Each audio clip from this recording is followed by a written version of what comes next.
Programme کی صدارت شیخ الحدیث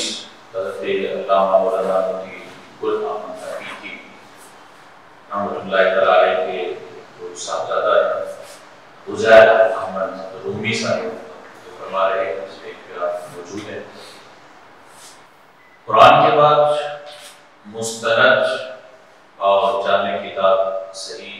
بخاری شریف اور جس کا قرآن پاک کے بعد اگر ذکر ہوتا ہے تو امام بخاری علیہ رحمہ۔ امام بخاری جب اس حدیث کو کتابی شکل میں لکھ رہے تھے تو آپ تقوی کا عالم اور محبت کا انداز یہ تھا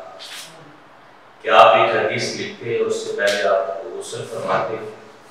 درود شریف پڑھتے، 2 رکعت نفل پڑھتے، تو پھر اگلی حدیث آپ تحریر فرماتے ہیں۔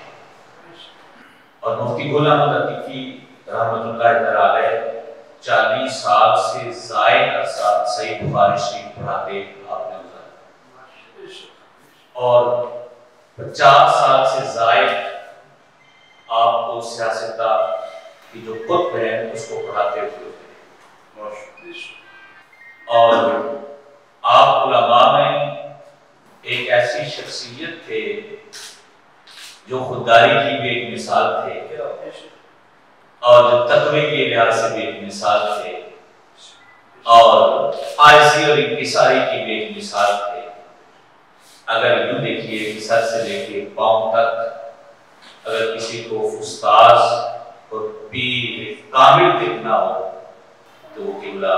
شیخ الحدیث تفسیر حضرت علامہ مولانا مفتی گل احمد حقیقی کا نام سرفہرست نظر آتا ہے۔ آپ چند اکابر میں شمار ہوتا ہے کہ جن کو اعزاز حاصل ہوا کہ 40 سال سے زائد عرصہ صحیح بخاری شریف پڑھتے پڑھاتے چند اکابر یہ نہیں کہہ سکتے، لیکن افسوس جس طرح حضرت صاحب نے بھی توجہ دلائی اتنے بڑے ہیرے ہمارے اندر موجود ہوتے ہیں، لیکن جانے کے بعد مجھے ایک سینئر افیسر پنجاب پولیس کا اس نے جب استاد خادم صاحب یونیورسٹی لے کے گئے تو اس نے کہا کہ شور مچا، ہجوم آیا، کروڑوں لوگ دیکھے۔ میں نے کہا یار اس شخصیت کو ذرا کھول کے پڑھنا تو صحیح۔ جب میں نے پڑھنا سٹارٹ کیا تو میرے زار کتاب آنسو جاری ہو گئے کہ یارو ہم تو ایک عام مولوی سمجھ سکے اور ایسے جملے کیسے ہوتے تھے، اتنی بڑی شخصیت اور اتنا بڑا مقام تھا اس شخص کا۔ اگر مجھے بھی یہ اعزاز حاصل ہو جاتا کہ میں ان کے قدم پہ بوسہ نہیں لیتا، آج میں بھی اس بات کے اوپر فخر کرتا کہ نامہ اعمال کھلیں گے تو اس عمل کا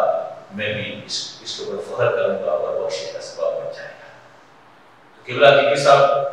بہت بڑی شخصیت